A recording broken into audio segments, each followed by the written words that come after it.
أعوذ بالله من الشيطان الرجيم. سورة الأحقاف مكية. بسم الله الرحمن الرحيم. حميم. تنزيل الكتاب من الله العزيز الحكيم. ما خلقنا السماوات والأرض وما بينهما إلا بالحق وأجل مسمى، والذين كفروا عما أنذروا معرضون. قل أرأيتم ما تدعون من دون الله أروني ماذا خلقوا من الأرض أم لهم شرك في السماوات، ائتوني بكتاب من قبل هذا أو أثارة من علم إن كنتم صادقين. ومن أضل ممن يدعو من دون الله من لا يستجيب له إلى يوم القيامة وهم عن دعائهم غافلون. وإذا حشر الناس كانوا لهم أعداء وكانوا بعبادتهم كافرين. وإذا تتلى عليهم آياتنا بينات قال الذين كفروا للحق لما جاءهم هذا سحر مبين. أم يقولون افتراه، قل إن افتريته فلا تملكون لي من الله شيئا، هو أعلم بما تفيضون فيه، كفى به شهيدا بيني وبينكم وهو الغفور الرحيم. قل ما كنت بدعا من الرسل وما أدري ما يفعل بي ولا بكم، إن أتبع إلا ما يوحى إلي وما أنا إلا نذير مبين. قل أرأيتم إن كان من عند الله وكفرتم به وشهد شاهد من بني إسرائيل على مثله فآمن واستكبرتم، إن الله لا يهدي القوم الظالمين. وقال الذين كفروا للذين آمنوا لو كان خيرا ما سبقونا إليه، وإذ لم يهتدوا به فسيقولون هذا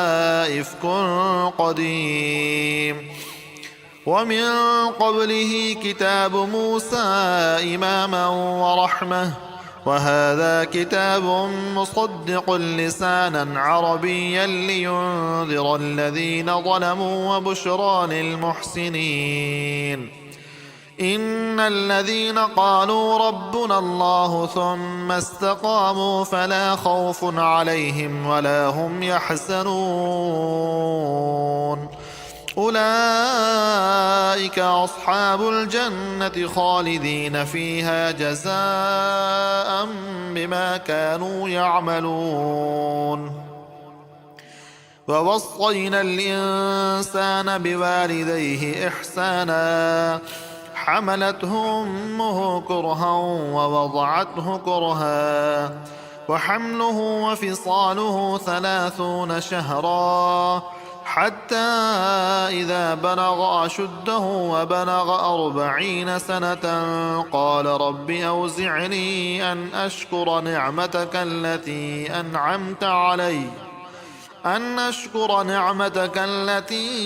أنعمت علي وعلى والدي وأن أعمل صالحا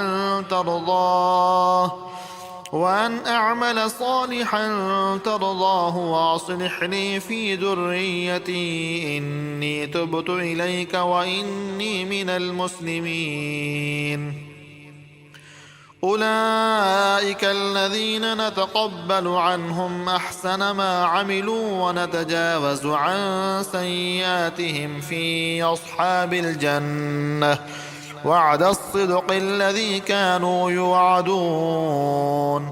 والذي قال لوالديه أف لكما أتعدانني أن أخرج وقد خلت القرون من قبلي وهما يستغيثان الله ويلك آمن إن وعد الله حق فيقول ما هذا إلا أساطير الأولين أولئك الذين حق عليهم القول في قد خلت من قبلهم من الجن والإنس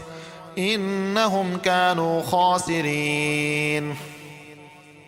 ولكل درجات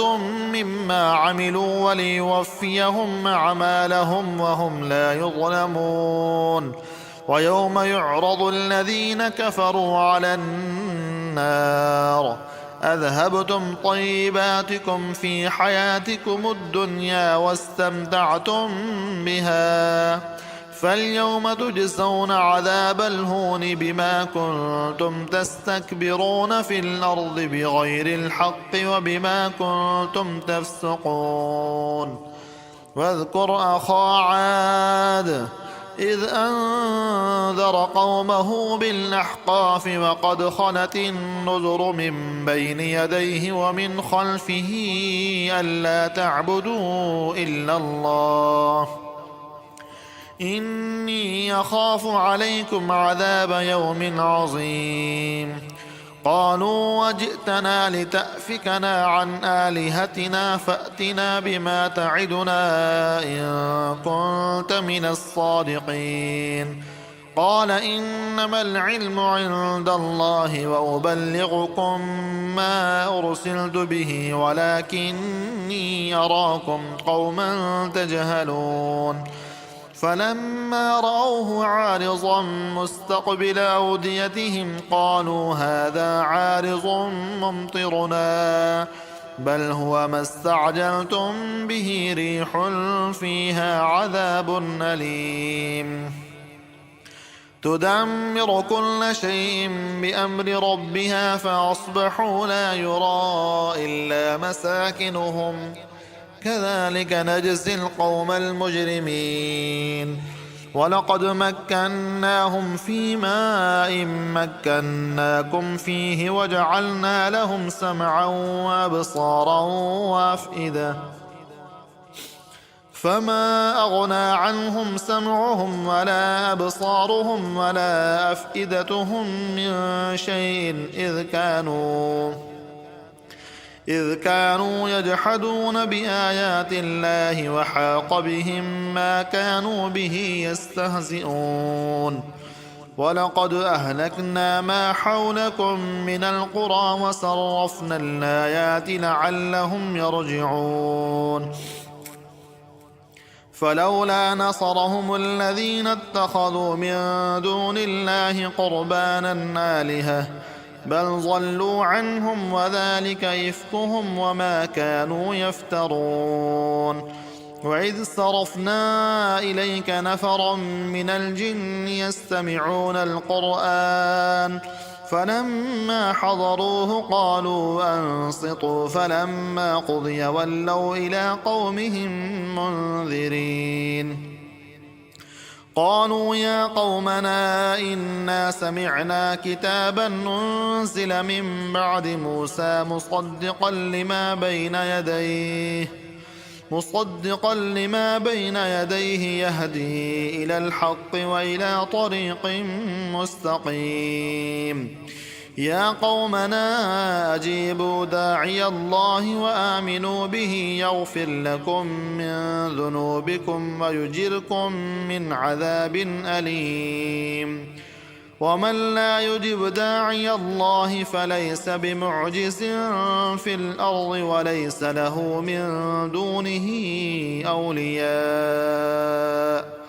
أولئك في ضلال مبين